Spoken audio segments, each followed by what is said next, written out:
Fifty Sixi'N.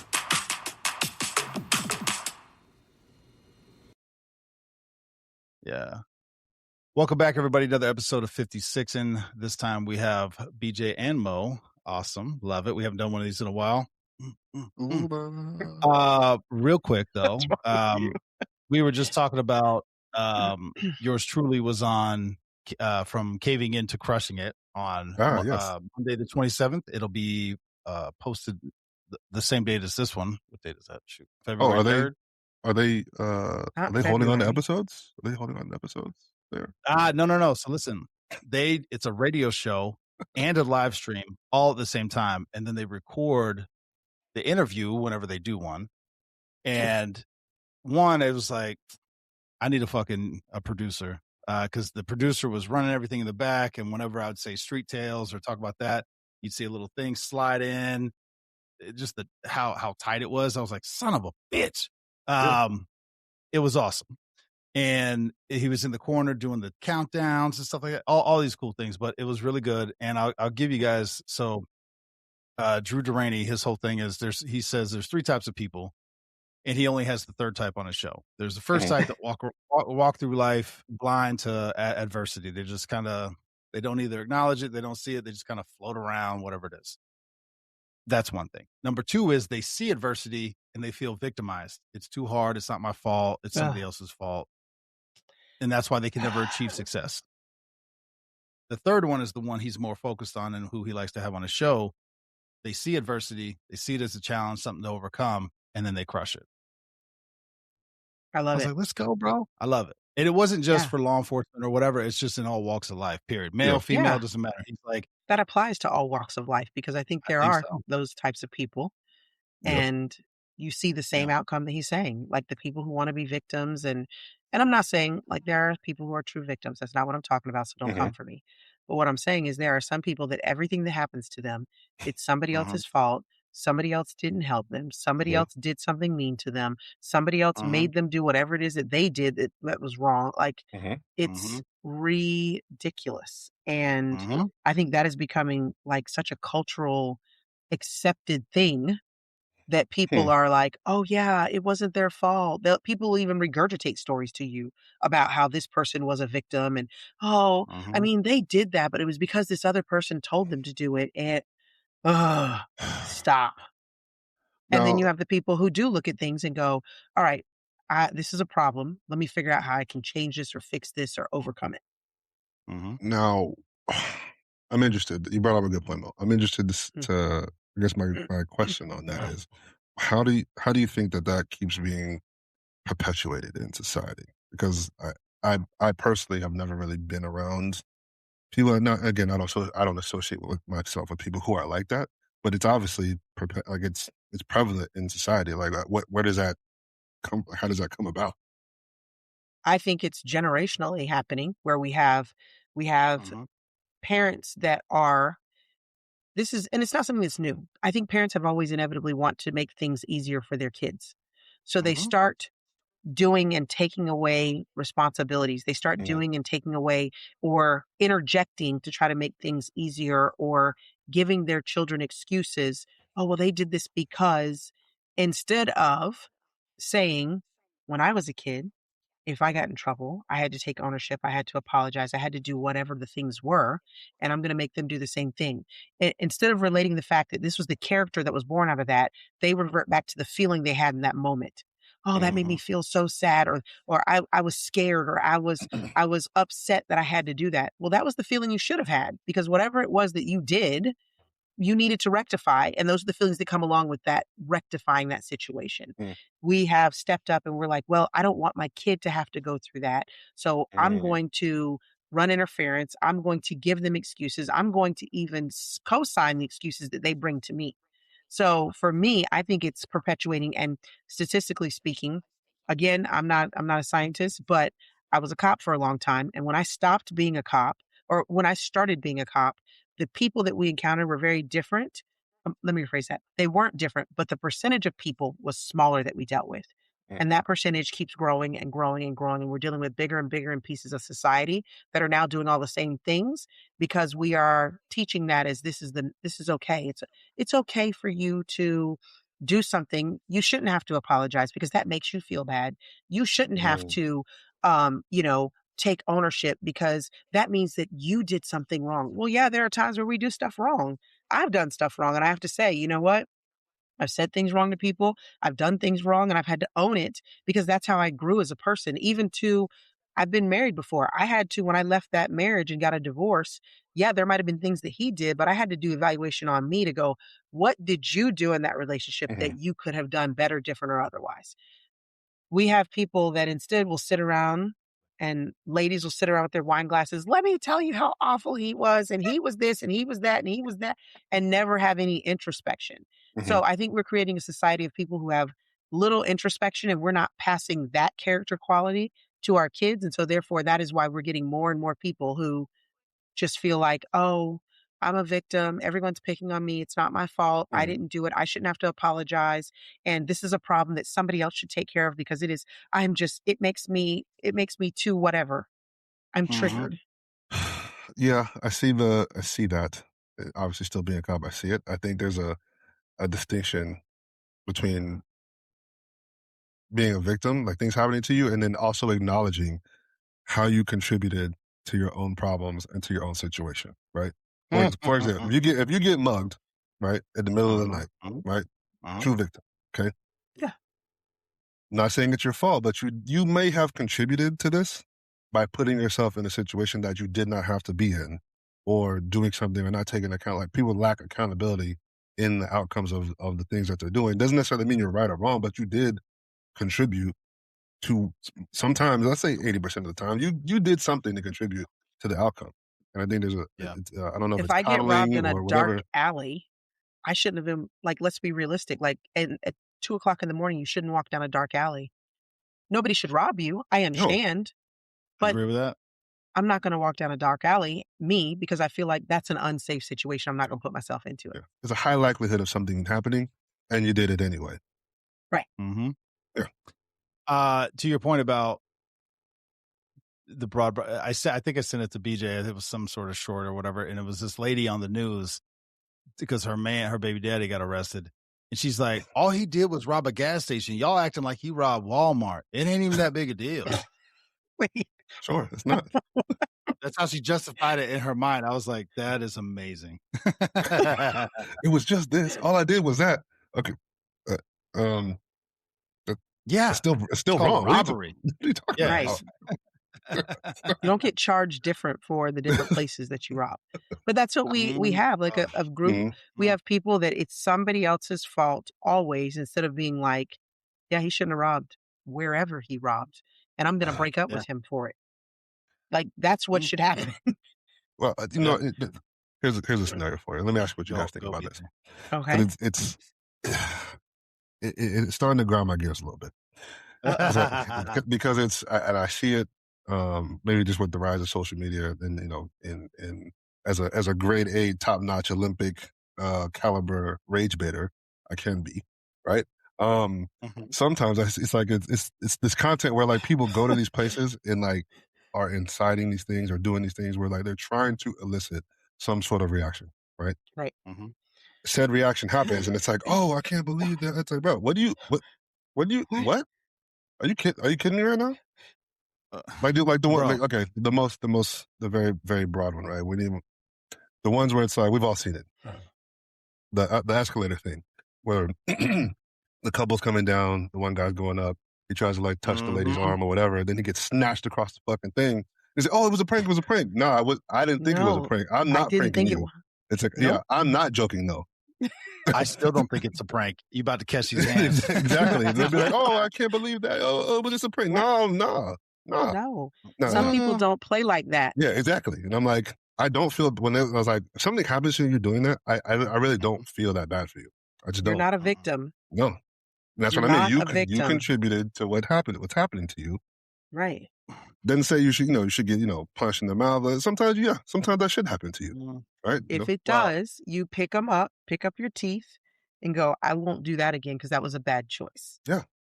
Well, to your point and about consequences, but people think that shit's funny.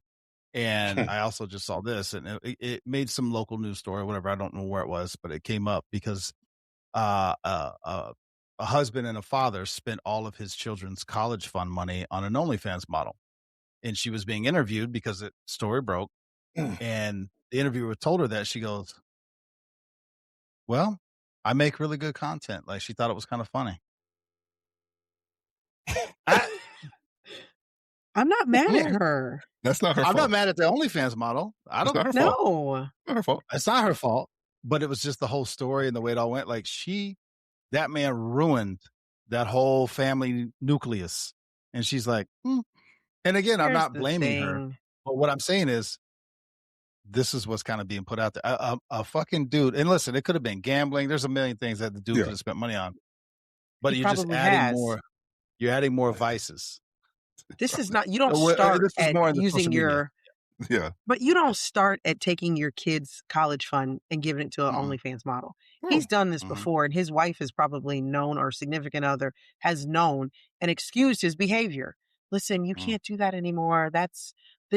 And so he kept going bigger. Maybe it's the last time. I'll never do this to you again. How many times you heard that shit? Yeah. Like, you don't start. That's not where you start with squandering your money away. No. That's true. No, that's very true. Yeah, you find your vices, and that's what you kind of you stick to. Yeah, so they progress. They progress. Yeah, it's definitely a progression, 100%. For sure. 100%. She said, "I make really good content." I make good content. Actually, we'll get into this since we're kind of somewhat on the topic. It's like, when is the right time to interject? As a broad question. I mean, obviously, most of the time it's situational, right? I was like, but there's got to be a time when, very broad stroke of the brush, there's got to be a time to interject in some situation. All right. When is that time? I'll go. Oh, you want to go first, Mo? No. I was asking for some clarity, so maybe you answer and I'll be able to.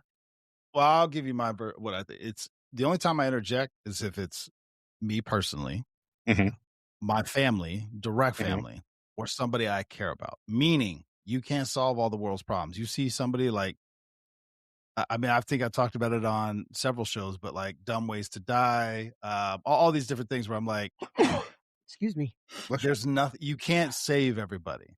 And it is, sometimes it's very traumatic, and it's brutal to watch.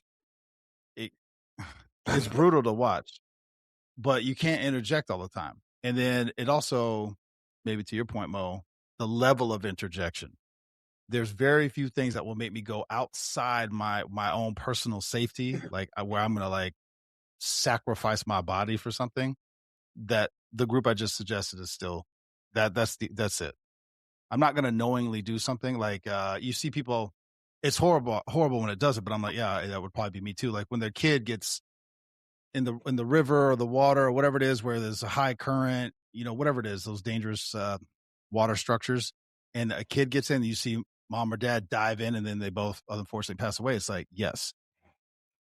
Now, it's a hard thing for me to say. What if it's somebody else's kid? I don't know, because I got my kids. Yeah. See what I'm saying? Like, it gets hard. It's hard. I will say, though, the level of interjections also. This is where we're talking about, is interjecting like in this capacity is what you were talking about, right? Yeah, that could be the scenario. Okay. Yeah. I would say I'm going to interject if it affects me, like you said, or my immediate family, or my family in general, I would say. But I'm willing to interject with people outside of that if it's a situation where you can tell they're almost, this is not necessarily with the life or death type situation you're talking about, but if they are, let's say like you have somebody that looks like they need help. Hey, you need help? I'll ask. If they're like, okay, never mind then. I'll go about my way. But to force, I would have to be a life and death before I would consider it. But then now that I'm a mom, it is something that's always in the back of my head. I got to come home to my baby. So I don't know how the level of interjection that I would have. And the reason I say that is because I know when I got pregnant with my son, I was still a cop at the time. And I remember thinking, ooh, I'm a different kind of cop now. because I don't want to roll into some of these calls and be the first one there, and that changes the kind of cop that I was, because I was before like the first one. I wanted to get there first. Let me get some. Let me do all those things. And that changed a bit once I had my kid. So it's hard for me to say fully what my level of interference would be without being in the situation, because that's like in the back of my head. One other thing, hold on, BJ. One last thing. I just want to get it out. One last thing. I will also, even, it doesn't matter who it is, I will never tell another man how to run his household or his business. We can discuss, I can have opinion, but you talk, I mean, interjecting to me seems more than just a conversation. I'm never going to be like, BJ, you're living your life wrong. You shouldn't treat your family. I won't do that. I try very hard. I hope I never have. If somebody's like, yeah, you fucking, I've tried very hard not to do that. And then lastly, this last piece is, you don't punish somebody else's kid. Period. The end. Not gonna happen. Let me just is what it is. I'll pose Be prepared to catch them hands. a real life scenario to you that happened here. All right, go ahead. I knew this is where it was going. Go ahead, bro. No, I didn't. I'm gonna pose a different part to this question as well. But I think the story that I'm gonna tell you is highlights what you're talking about. Families at a bowling alley with other families. Riffraff, we'll just say riffraff breaks out, right? Fights are going on, blah, blah, blah. People are getting injured. Large groups are fighting. He's with his family. Goes to interject to break things up. Ends up getting shot in the head. Paralyzed now. Paralyzed now from the waist down. Nope. Right? No agent, by the way. No, I wouldn't do that. So it's like, oof, you hear things like that, you're like, I don't. My primary concern is getting my kid out and getting my family out in that situation. I'm not interjecting. Yeah, but I'm sure he went in with all the proper intent to like keep other people safe and do it. Before, actually, I'm sure he went in with the intent to break things up so things did not escalate beyond what they were, because probably saw the propensity for things to get worse, right? Pose a different question for you, a different part of this question for both of you. When is the proper time to interject when it does involve the people that you highlighted? I'm not. The people that you care about are doing something. When is the proper time to interject in that case? I'll give you a scenario, because this is something I've struggled with looking at. When your child is addicted to whatever, some sort of destructive drugs, gambling, whatever it is, that is a hard one. And I think I've seen it where, because at some point you got to draw the line. And I've talked to various parents who drew the line very early and was like, nope, there's nothing I can do. I did my best. They have the regrets, and I'm not saying it's easy and they don't live with remorse or guilt, but at some point you got to be like, there's nothing more I can do. Yeah. I don't know what that line is. I don't know until it happens to you. And I pray to God every day it never does. I don't know. But when you see that destructive behavior, you have an obligation. You have a duty to, fuck. I've told I was like, I will grab you. I will throw you in fucking handcuffs. I will drag you to rehab. I will physically remove you from any situation until it's clear that you're not my child anymore. Like, you do not, like, that is the hardest thing I've ever seen. But then I say words like that. And I have this thought in my head. I'm talking to Brock Bevell, and he talks about how he's seen 14, 15, 16-year-old kids on the street, been on the street for a couple of years. I'm like, a couple of years, they're teenagers, they're babies. But also people in their 20s, 30s who really addicted to fentanyl, heroin, whatever. And then because of the work he's doing with the fentanyl project, they'll connect with the family and you see help. Like it helps them. Yeah. That is a rough one for me. See, I feel like that with interjecting, when you're talking about the ones that are closest to you, I'm going to interject pretty quickly with them. Speaking on that particular situation like that, first of all, my 14, 15-year-old kid, you ain't getting put out, player. I'm tying you to a bed. I'm doing whatever I need to do because you're not grown. Yeah, this is like I always tell. This is mine's. That's you. I made you, and until you're 18, you're not going to just wreck it. Wreck-It Ralph. You're not Mhm. doing that. Yep. But I think that there does come a point where you have to say, I've raised you. I can't stop you from doing these things, and I'm here when you're ready to stop, though.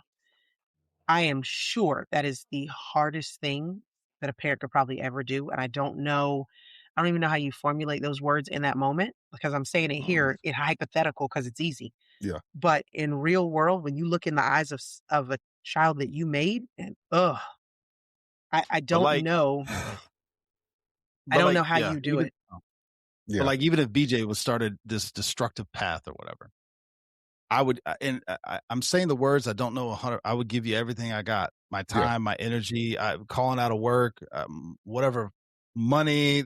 What I would give you everything I got till I had no more. And if you continue to do it, I got nothing I got left. nothing. So, Yeah. but that's Right. the level that I'm talking about. I would give Yeah. you literally everything I can to help you. Yes. Well, no. Well, you know what I'm saying. That's my But quarterback. but I know what you mean. the interjecting part is like at some point there's got to be a cutoff. And Yeah. I can Yeah. say all these words. I don't know what that hard line would be. I think you don't But know I've until seen you're it. in those We've seen it played out. circumstances. Yeah, we've seen It's it play out. interesting. So I was in I say part of that I my. will tell. No, Go I'm ahead. sorry. Go Well, I ahead. was gonna say, I think you don't know what that line is because, like, my mom, she had 3 brothers. 2 of them struggled. One with alcohol and mostly alcohol, but some drugs. The other one was all drugs. And it was, you know, every time he tried to get clean, we'd all rally around him as a family. But there was always that backlash. And for him, he never got it together before he passed away. And the last bit was he overdosed. And I think that it was one of those things where you're gonna go back every time because you hope this is the time. Yeah. This is the time he's gonna fix it. Hope. This is the time he's Wow. gonna fix it. And when he didn't, it was hard because I can tell you probably when I was in my like teenage years is when my mom started drawing the line. But I can tell you my grandmother never did. He always got to come back, even with stealing Mhm. from her and doing some of the things that come along with being an Mhm. addict. He got to come back because that was her kid, you Yeah. know? It's interesting. It's part of my diving thing. They talk about this, right? So some of this they're talking about like rescue, and what you're not supposed to do is you're not supposed to get close to a person that's drowning, right? Because they're in survival mode, and all they're gonna do is pull you down as well, right? They're You'll supposed both to. drown. They're both drown, right? And if I can't, I'm not alive. I can't help you either, right? So it's like you're supposed to Uh-huh. give them, you know, tools like, hey, here, grab onto the buoy, grab onto this, grab onto this. I can help you this way. So, like you said, it's obviously situational, right? But it's like, damn, how far do you take it? Do you really go? It's like, yeah, because if I'm doing all these things and now I'm getting pulled on it too, now I'm no good to both of us. Yeah. So I'm sure, I'm sure there's a line, like you said, there's a line in the sand somewhere where it's like I can literally I can't do it anymore. Can't do it And that's a anymore. tough thing to watch. We've all seen it, in our career where it's like, Yeah. I know I'm looking at a situation where this person has no other option. They don't know what to do. They're out of, not necessarily want to, but they're out of, you know, options. They're Mhm. out of, patience, out of strength. They're out of whatever. And that's a hard thing to look at. That's a hard thing Yeah. to look at. But I would say I would never watch somebody walk off a cliff. Right? I don't think there's times when people are like, "Not my business. I'm not going to do this." It's like, but I gotta say something. I mean, I can't just watch you walk off a cliff and be like, I know you keep going on this path. I see the ledge and you don't.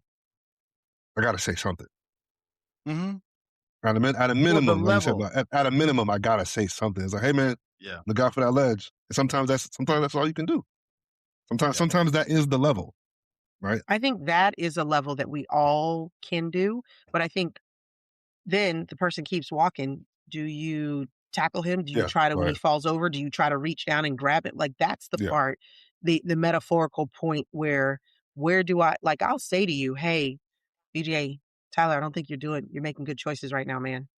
But if yeah, Tyler's like, well, don't tell me nothing, Mo, I'll be like, okay. And it's not really fair here because this is a different situation because I feel yeah, like I'm gonna keep coming. I'm gonna keep coming at y'all. But if we're talking about someone that I am not, that's not someone that I'm I'm super close with, yes, I'm going to tell them, hey, watch for that ledge, man. Mhm. But if they keep walking, I'm not going to tackle them and potentially fall off the cliff myself, Yeah. trying to save Mhm. them.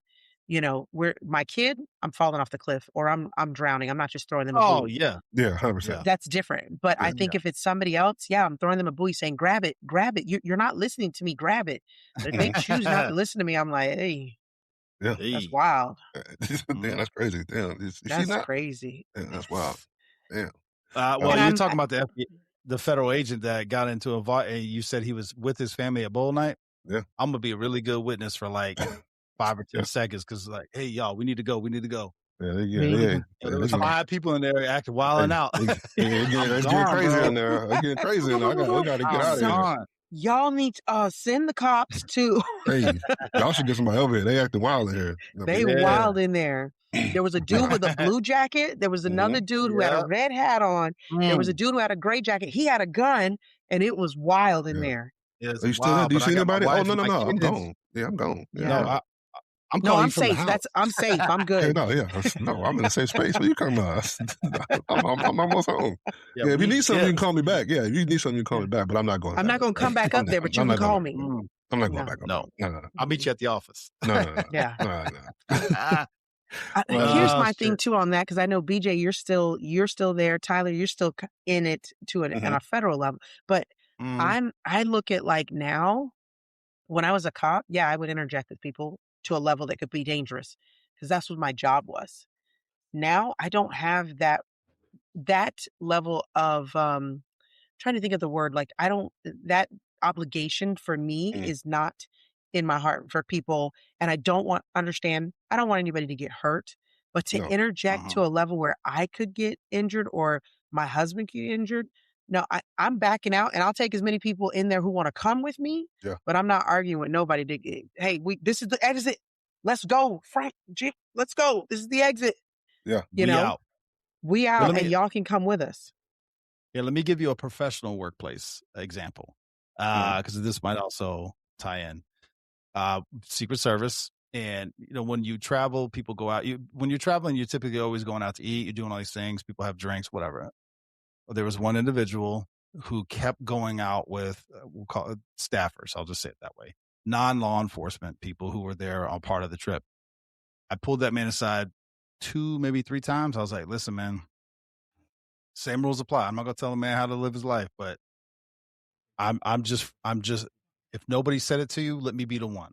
Yeah. They do not have your back. They are looking for something because they think it's funny or they think they like dirt.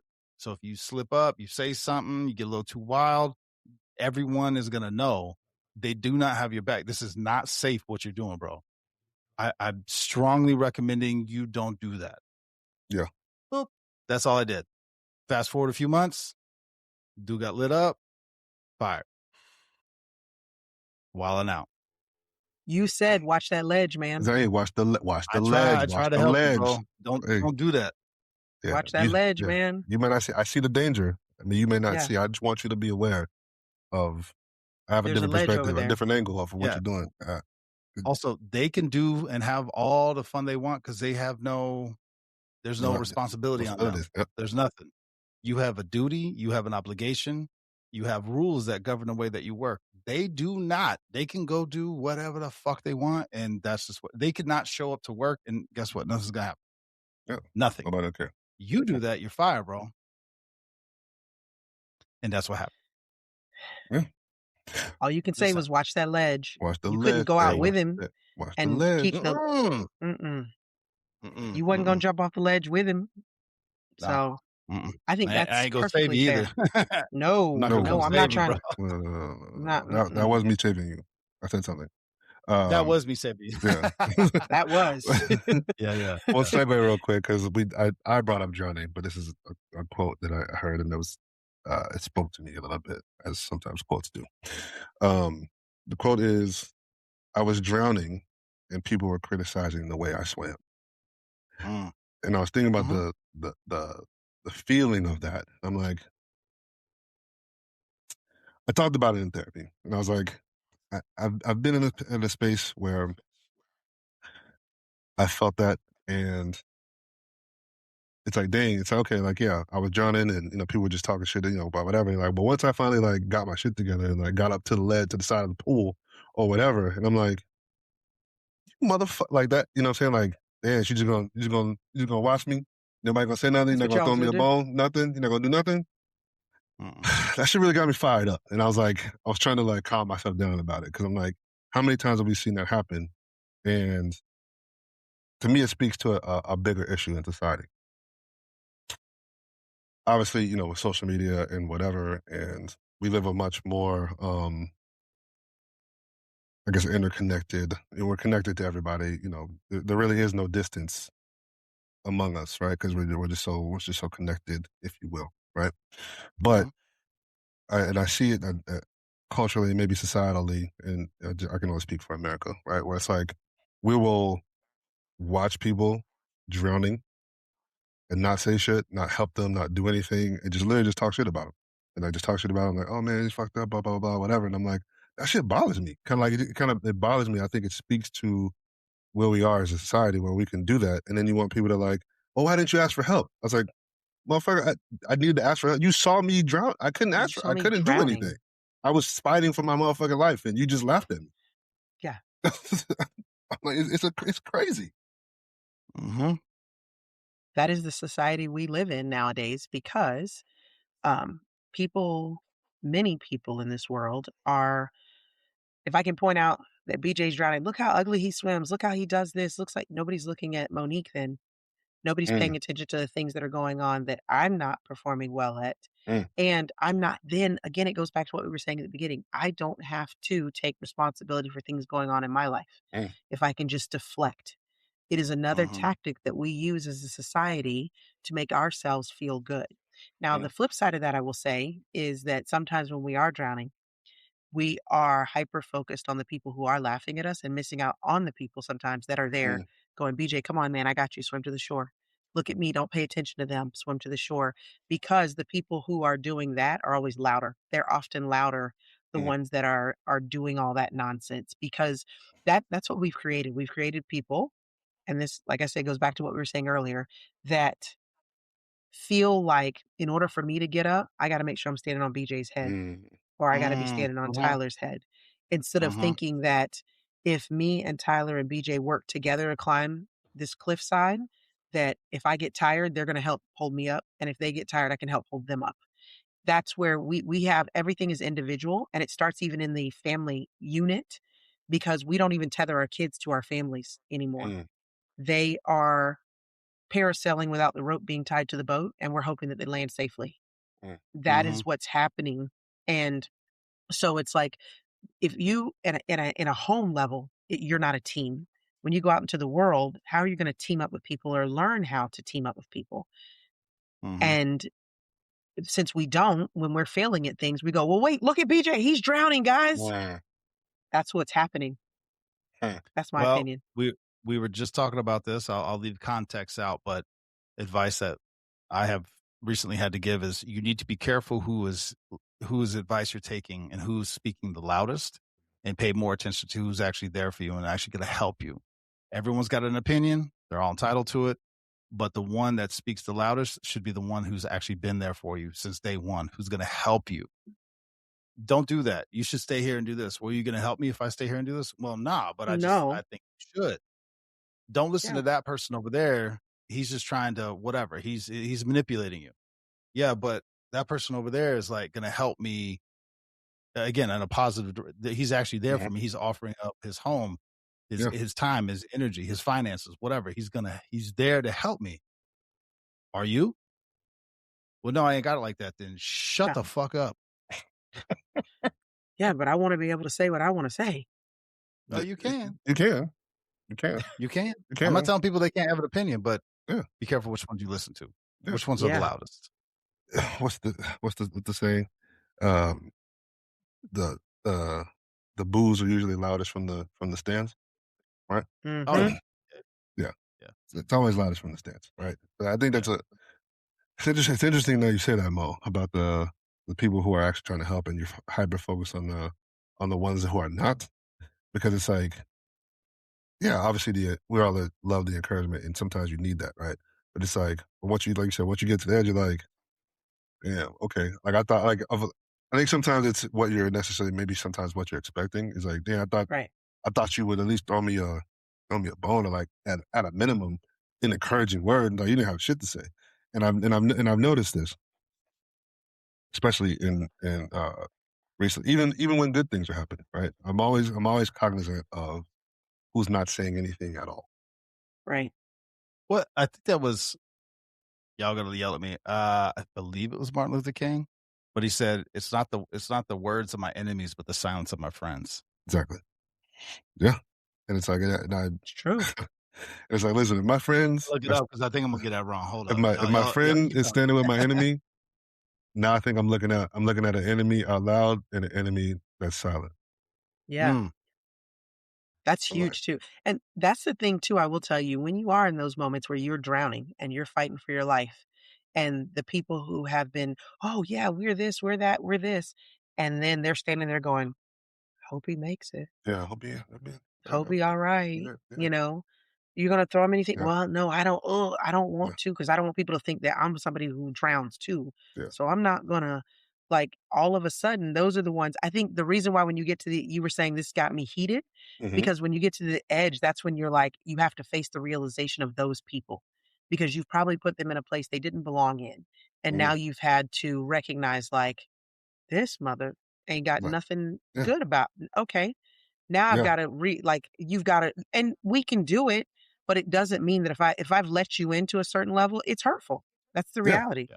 yeah. I think you're absolutely right. It's like you're recognizing, like, damn. Now I'm questioning my own discernment a little bit. It's like, ooh, maybe I mismanaged that one, or maybe I wasn't. What did I? Mhm. Like Drake said, what did I miss? Like I missed something, right? I missed Right, something, and now I'm right. like, huh? Okay. Uh, Mm, your boy was very close. Dr. Martin Luther King Jr. famously said, "In the end, we will remember not the words of our enemies, but the silence of our friends." yeah, Yes, 100%. And the silence yes. is He was very loud. Silence he is was so apply, loud.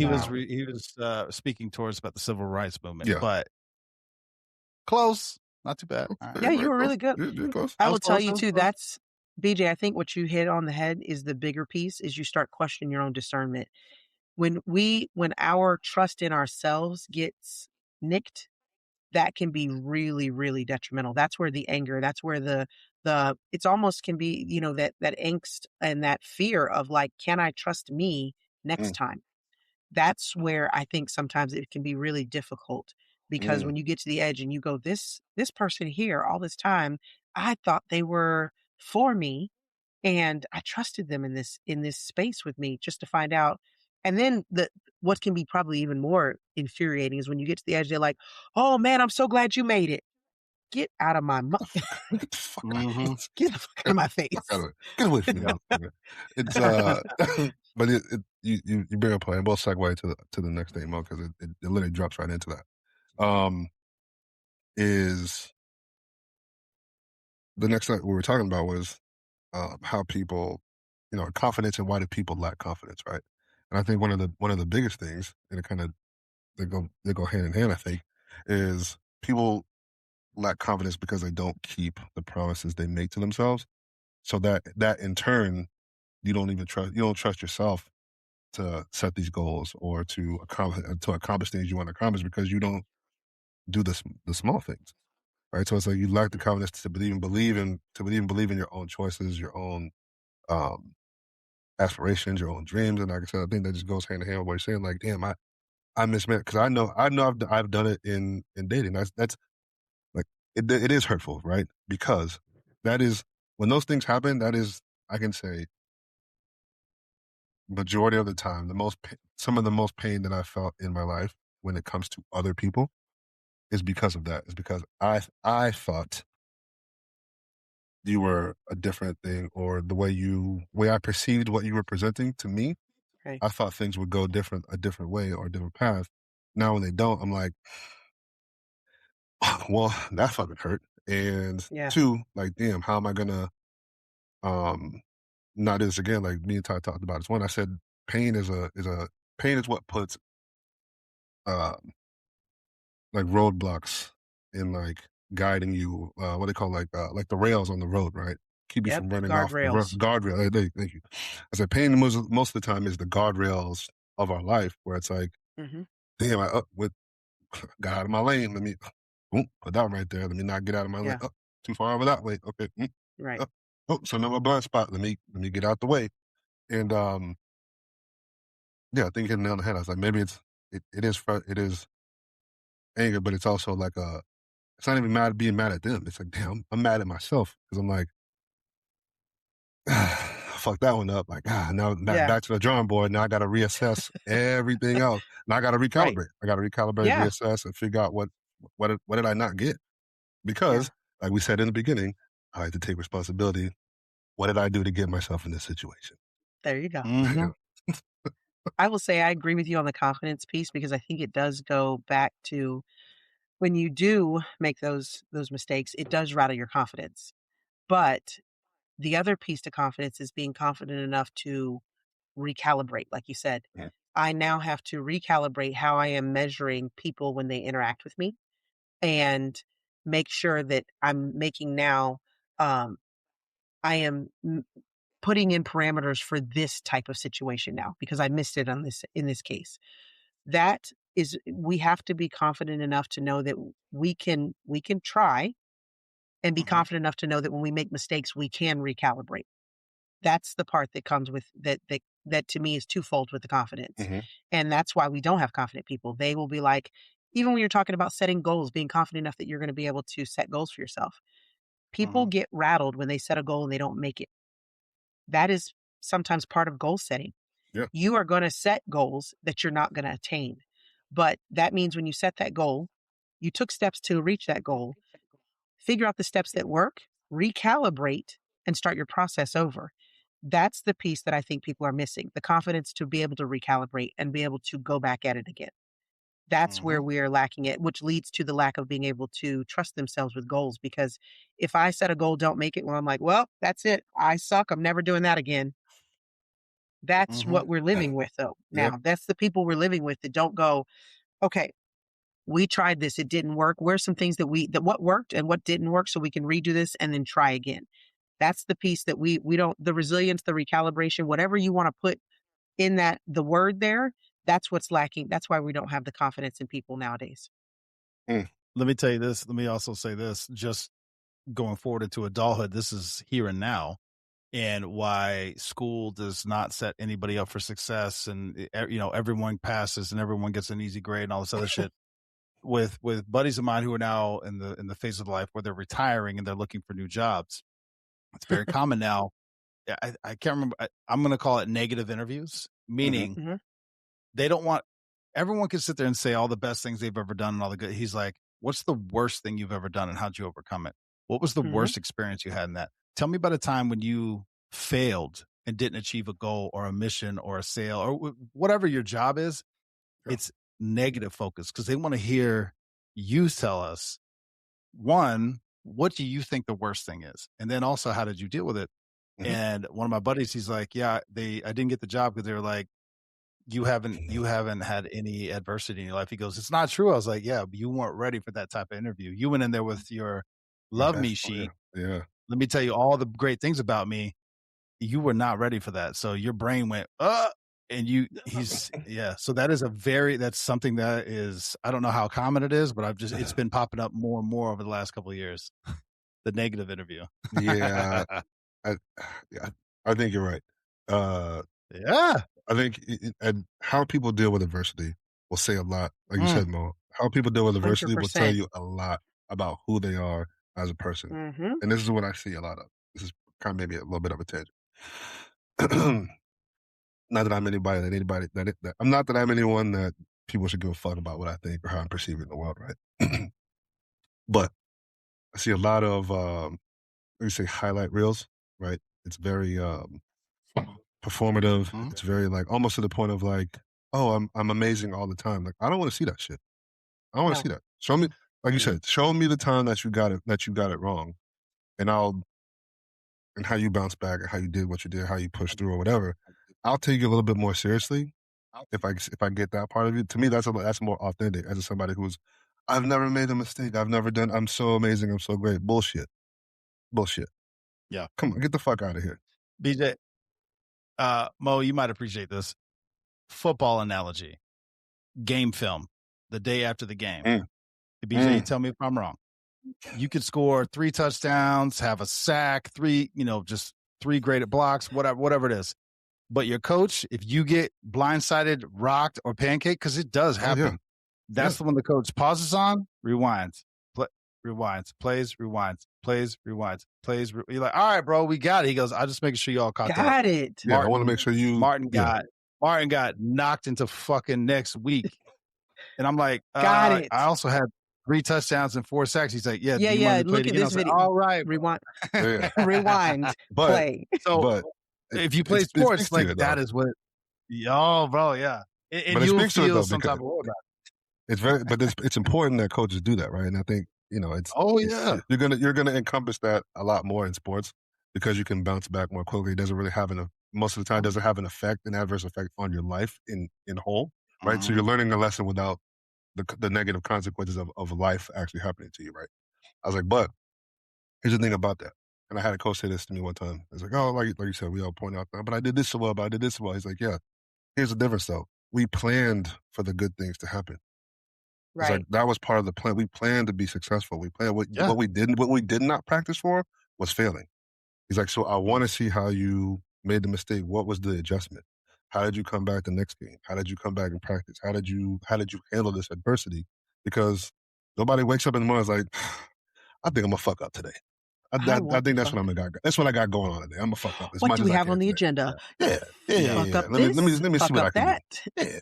Let me just see. BJ, I've told my kids this story. It's in high school. I said whenever I talk about highs and lows, I was like, and there's one game that I experienced the highest of highs and the lowest of lows, all in one game. What happened? Mo, I scored like a one-handed diving, getting hit, caught it, touchdown. Bro, you can't touch me. Hype. Everybody's maybe screaming. Few minutes later, BJ, you're gonna laugh. 75 yards wide. There is they dropped all the coverages. It was just me and the ball like Just this. you. And it went pat, pat, pat, pat, fell. The whole stadium went, oh. Then think about this. I had to pick up the ball and run all the way back with everyone looking at me going, God damn, bro. Yep. Just you. Low. I Nobody. wanted to hide. I wanted to hide myself. Just you. I wanted to Forrest Gump it and just keep running the ball. all in one game. All in one game. I was like, God, you didn't have to humble me that quick. Like, give me a minute. Damn, I was feeling it. Yeah, your head started getting too big. Yeah, you needed that. My head was swollen. I was like, That's no why. one can touch me. He said, watch this. Bink, bink, bink, bink. He was like this with the ball, bro. Dink, dink, Mo, and dink. Could you imagine having like 10, 15,000 people just go, no. Yes. One time? Yes. I've been one of those 10,000 people, but no, I can't imagine it being me out there. Yes, 100%. And there's no excuse. There was no players around. It was just me. Just you. Wide fucking open. Well, now you know how I felt when I fell in the dirt. Yes, I do. Oh my gosh. Mo. When BJ, we're chasing, hit this dude, great. But we're running and BJ, boom, he's out. He's got him. I'm like, yeah. And then I see him go down. I was like, yeah, you got him. Fuck it. Where's he at? He's like, just breathing in dirt. Stand up. I was like, where are they? He's still running. Go get him. Go get him. He goes, I fell. I was like, damn, you fell hard as shit. Bro, he said he was getting sand out of his gun belt for years later. For 3 years. Oh, it was so good. Everybody was like, everybody, especially when the sun started coming up, everybody could see how you fucked up. You're like, yeah, I fucked up. But yeah, there's a thing though. While we're on this topic, and I've noticed there's two different. There's all kinds of people, right? But there's people who look at things in this way. There's people who are not afraid to fail, though, right? Yeah. And I like to be around those kinds of people who are not afraid to get it wrong, right? Yeah. Fucking try. I might get it wrong. Yeah. I could get it wrong, right? I was explaining this to we're doing a demo the other night, and the lady was like, she was talking about the bomb stuff. She's like, how do you stay so calm? And I was like, well, I don't know if it's calm or not, right? Because I'm not saying that I'm not afraid. I'm not cognizant of the danger of whatever, right? I was like, but only two things can happen when I'm trying this, right? And I This is apply the same wild, thing bro. to other things, right? Either get it right or I get it wrong. That's the only That's thing that can wild. happen. I mean, okay, like, and here's the thing too. People are like, oh, they're afraid of, like you said, deflecting or whatever, because they're afraid of the eyes being on them or the hiding. They're afraid. I was like, you're afraid of who you are because you don't even know who you are. You haven't figured it out yet. So you are afraid to show people because you don't know the answer for yourself. I'm like, I'm not necessarily afraid to be embarrassed. Okay, I fucked up. Okay. Yeah. What, all right. I got it wrong. Oh, you fucked it up. Okay. Yeah.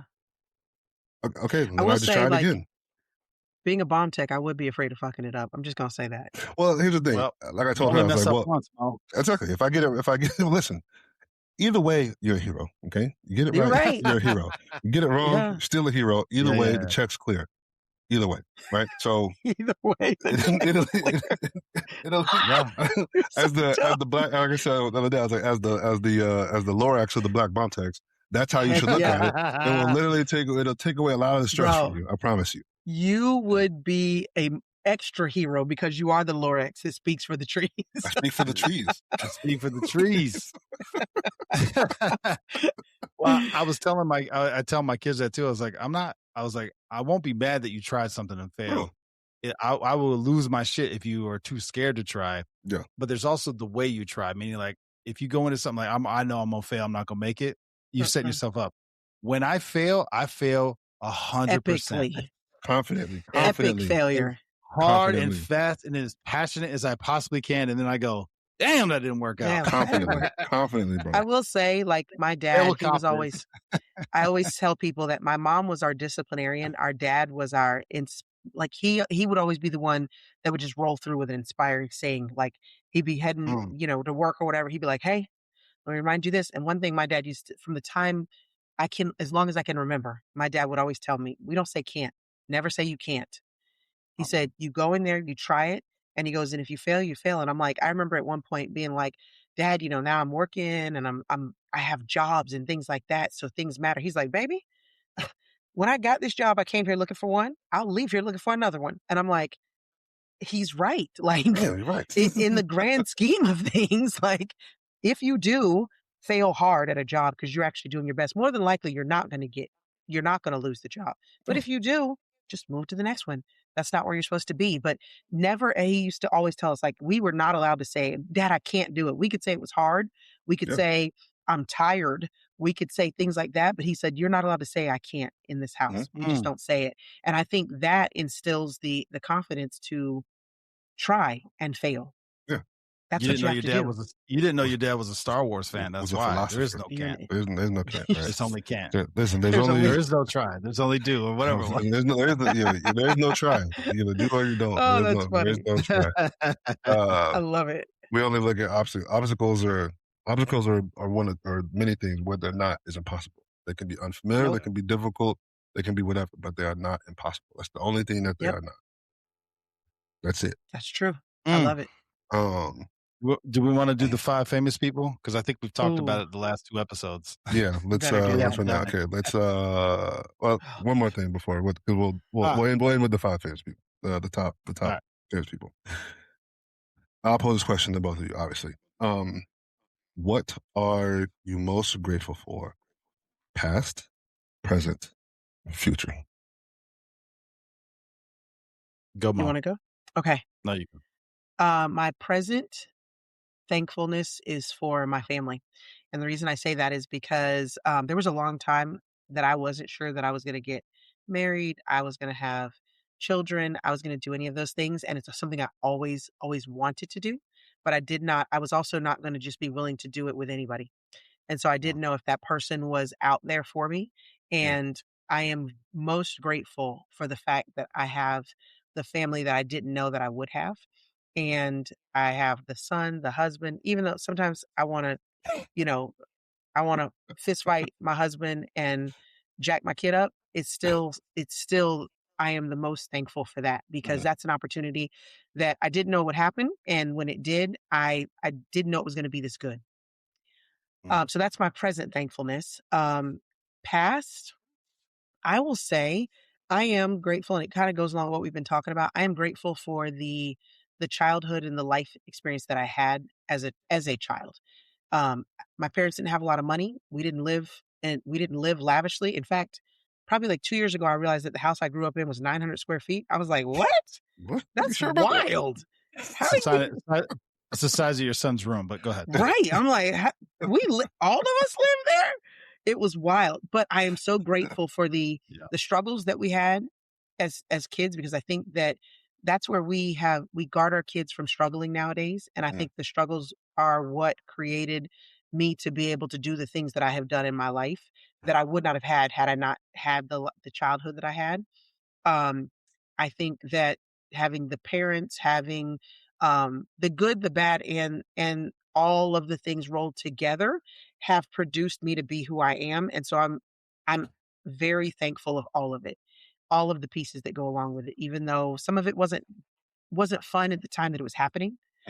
Some of it didn't feel good at the time that it was happening. I am so thankful because it gives me the perspective that I have nowadays. And I think that's something people lack in realizing, that like when you put things up, and this isn't from me being a kid, but like now the job I'm doing, I'll be like, hey guys, no reason to get worked up like that. Nobody died. My old job, people died when things went bad. Nobody died. Let's calm down. So perspective, I think, comes with experience, and I'm thankful for the experiences that I had to give me the perspective I have now. You said past, present, and future gratefulness. I don't know how I don't know how to phrase that one. I'm thinking too. I don't know, like what I would be grateful. Oh, I know. I'll be grateful when Street Tales pops off and we are all in here doing this thing. Hey. There we go. There we go. Damn right. There we go. Damn right. Damn right. Damn. I'll go your way too, Mo. Present, I couldn't be more thankful for the children that I do have. Thank God. Thank God. Because we talked about all the I talk to people about this all the time. They're like, they get super hyper focused on like one or two negative things. I'm like, listen, it can be so much worse. What do you mean? Yeah. I'm tired of them being so indecisive or da-da-da. I'm like, they're not on drugs. They're not pregnant. They're still alive. They still talk to you. Yeah. I believe they love you. Depends on what age range. I was like, it ain't that bad. It ain't that bad. I promise. It could be there's got to be a baseline. But I'm so thankful for my children in my life now and my beautiful bride. I'm very thankful. The past is a hard one, Mo, because I hear you. I was listening to you talk about your childhood. I did not enjoy my childhood by any stretch of the imagination. I've talked to many counselors and therapists about my childhood, and they just go, damn. But what I will say is it has given me a certain perspective, and I think it has it definitely has shaped who I am, and it is why I think I will always have a soft spot for kids, no matter what job I have or capacity.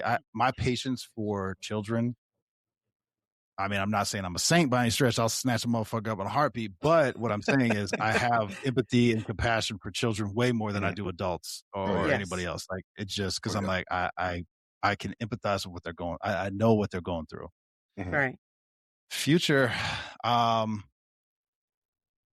mean, obviously, Street Tales Network, obviously. But why I enjoy that is because I'm doing it with my friends.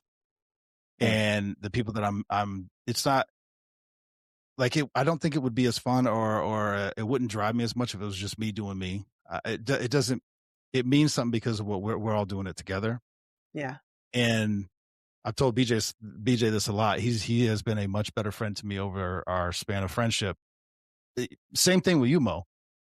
Reaching out, texting, calling, where I might not actually start a call or a text for months, but y'all two over the last 10, 15 years have always reached out. And there's other people that have done it as well. I am working on that, but I think it has helped. It's my own piece, right? And having that friendship come together. So that having the ability to have that and recognize that and progress in our friendship, whatever you want to call it. I don't. It's hard. I tell people all the time I'm confused. I was like, it's beyond friendship. It's like family, bro. Like Mm-hmm. you can't pick your family, you can pick your friends, but sometimes you find the friends. It's like I feel like we've always been around, and we've been in each other's lives so long. It's like you've always been there. Always been there. Yeah. Yeah. Does that make sense? Yeah. It does. Yeah. Yeah. I get you. DJ, I will say Sir? for the present, I'm most grateful for being where my feet are and being at peace with that. Yeah, there you go. Being peaceful where my feet are, right? Because that's always been a big thing of not being, focusing too much on the past or looking too far ahead, right? So Yeah. when you're too far in the past, that's where depression comes from. When you're too far in the future, Yep. that's where anxiety comes from, right? Anxiety comes from. So being present where my feet are in this green grass, being peaceful, and being very, very, very grateful. I try to acknowledge that every day. For the past, obviously, I mean, a lot of the things that come with it, everything to this point, right?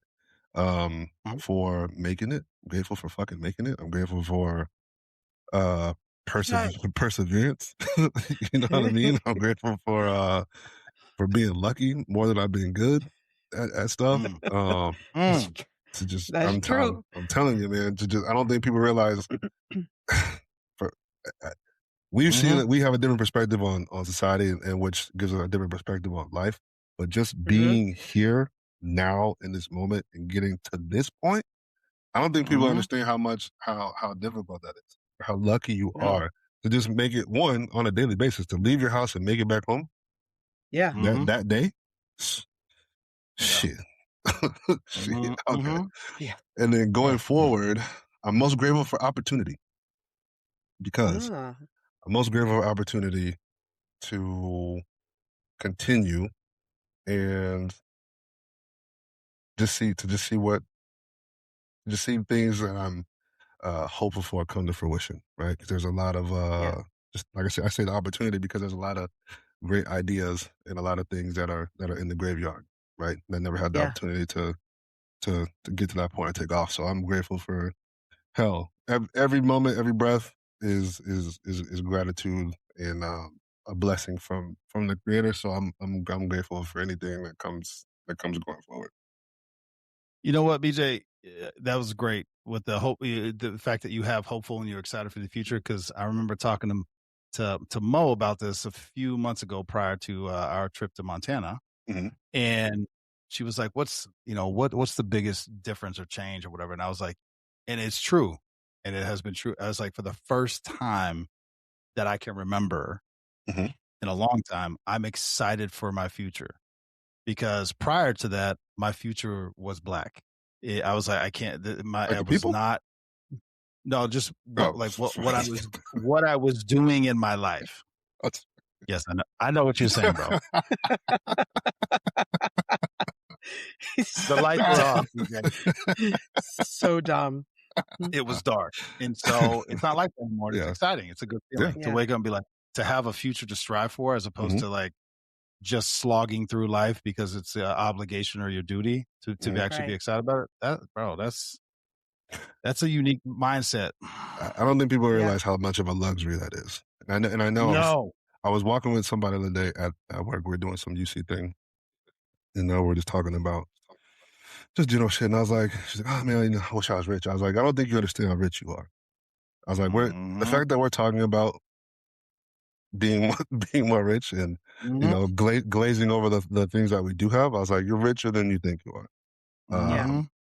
But again, we said this before. I was like, my feeling of richness and fulfillment doesn't come from money, because that's just a fucking system, right? I mean, like it's not the thing that shit could be gone tomorrow, right? But if everything I had was gone tomorrow, I'd be upset a little bit, but I'd still be rich. Yeah. It's a unique perspective. It is. All right, let's wrap it up. Yeah. Let's wrap it up, BJ. Last thing. Top. We'll do. You know what? What do the most famous person you've ever met? the most? Do y'all want to go first? I'm going to go first because I don't want to go after you because you're ridiculous. I'm going to put boundaries on mine, though. The most famous person I've ever met, trying to think. I mean, it would have to be, I met the president. Shut up, Tyler. We know you do that all the time, but, shut up. I hate you. I met Obama when I was a deputy because I was part of the augment for the locals with Secret Service, and I was one of their task force members.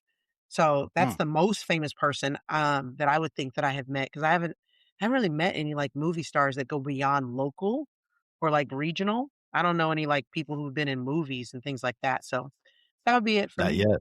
Oh, yeah. Not yet. Not yet. It's coming. BJ? The most famous friend, she won't remember this, but I do. I met Beyonce once when she was here for a concert. And I was like, oh my God, it's really Beyonce in real life. God damn. Did you shake her hand? Or you just saw her? Can't fucking touch Beyonce. We're just like, she kind of just like That's going down the line. I'm like, thank you guys for being here, that kind of, whatever. It's like,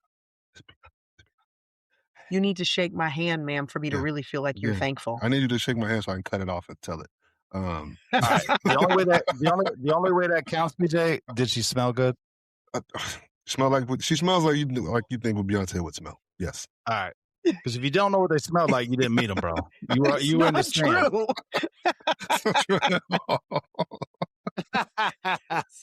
Not true at all. Oh my gosh.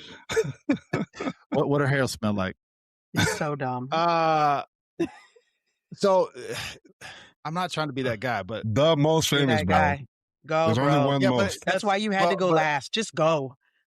No, let me just say this because I have my list because I've been in the room and met and shook hands with. Okay. Everyone you already mentioned. You know what I mean? Like all those multiple times. But did what you I smell would say Beyonce's hair? You tell me what Beyonce smells like. No, you didn't. Cocoa butter. Cocoa butter. A lot of deodorant. A lot of deodorant, bro. No, I'm joking. No, but I was just in the room, like all these people. So my list is people that I've actually talked to, interacted with. Okay. More than just a hi, thank you for being that kind of thing. Because I got excited when I'm a terrible person when I met Bunk from The Wire, and he was standing. That's amazing. Yeah. That's amazing. We were at a fundraiser thing, and he was in line to shake the vice president's hand or whatever. And I said, and I went and tapped his hand. I went and tapped his arm. He went. I was like, no. I said, I love your work. He goes, all right. I was like, Bunk. He's like, I see you, young man. He said, yeah, I see you, young man. But at first he was like, I was like, no. I like you. And I want to shake hands. That's amazing. For me, the only time I've actually lost my shit and was probably inappropriate because you're not supposed to do that when you're in the Secret Service. Sandy Koufax. When I met him, I was like, I pushed a certain protectee out of the way. I was like, Sandy Koufax. Oh my God. Like, because I grew up with that. Like my grandfather loved that guy. All that. Like that was a bit wild. You pushed him out of the way. Oh wait, I'm supposed to protect you. My bad. I sure did. I did not do well.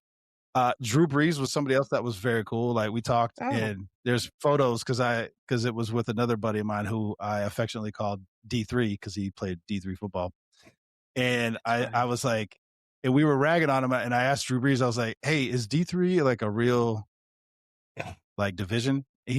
Everyone started laughing. He's like, I feel like you set me up. I was like, he played day 3. He goes, absolutely. Yeah. No. I was like, yes. But that was fun. Miley Cyrus was great. She had that voice, that raspy voice. She has a weird voice. Oh, bro, but she's amazing. Love her to death. Nice. Oh, yeah. Amazing. Phenomenal. I got to watch her record her most recent album. It was phenomenal. Nice.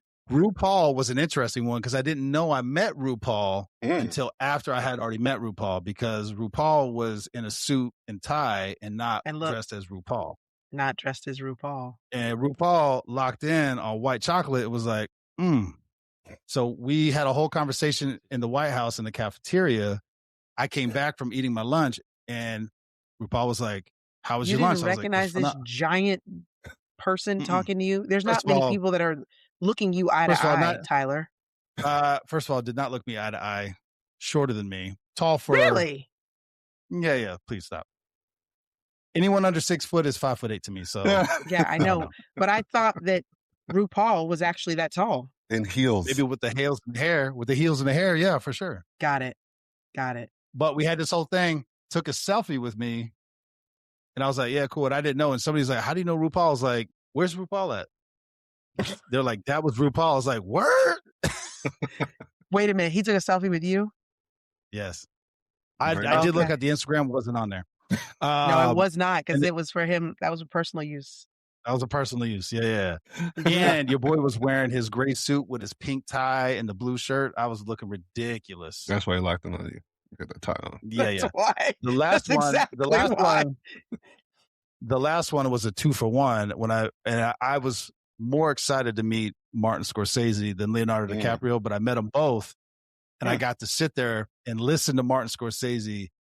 Like BJ, I was like, he's doing it, because he was talking about how he was just started telling a story, and he goes, and that's how we came up with The Departed. I was like, oh my God. Like, and then I was with my son when we met these two, and I said, son of a bitch, because we met Leonardo DiCaprio, who my daughter loves and has always loved. And he was tall and very charming and Is he tall? handsome He doesn't man. look tall. He is tall. He's like 6'2". Oh, really? See, Oh, he's you over 6 recognize foot. that? Oh, over 6 foot. My bad. 6 feet and under, you're 5'8". I don't know. It's all the same. And he was very nice. And I was like, God damn it, I wanted to hate that motherfucker so bad. It's like, you can't be wealthy, attractive, charming. And I was like, and nice. Oh, I wanted to not like you. I wanted to not so bad. So bad. Yes. But yeah, no, I mean, I've been in the room with whatever. I don't know if you count that. No, we're not counting. No, I don't, because I've been in the room with lots of people. No. Last thing I'll say, inside the Imperial Palace in Japan, most people don't know this, all the carpet is hot pink because they haven't redecorated that shit since TV became color. They had black and white movies. It was all black and white because the hot pink pops and creates contrast in a home, just like the Munsters and what was the other one I'm thinking about? Yeah. The other one, the Addams Family. Yeah. Addams when it was Family, black and white. The whole house was hot pink. That I did see that. I saw the Monsters house. The outside colors were like hot pink and purple. It was crazy. Oh shit! Because it contrasted on the black and white film. There you go. That was a random fact, though. It didn't go at all with what we were talking about. No, but it's still. No, but that's what I'm saying. Like, how do you count that? Still great knowledge. All right, we good? We good? Yeah. We're on that. We're good. Yeah. Don't go anywhere. Love you guys. That was fun. Boop.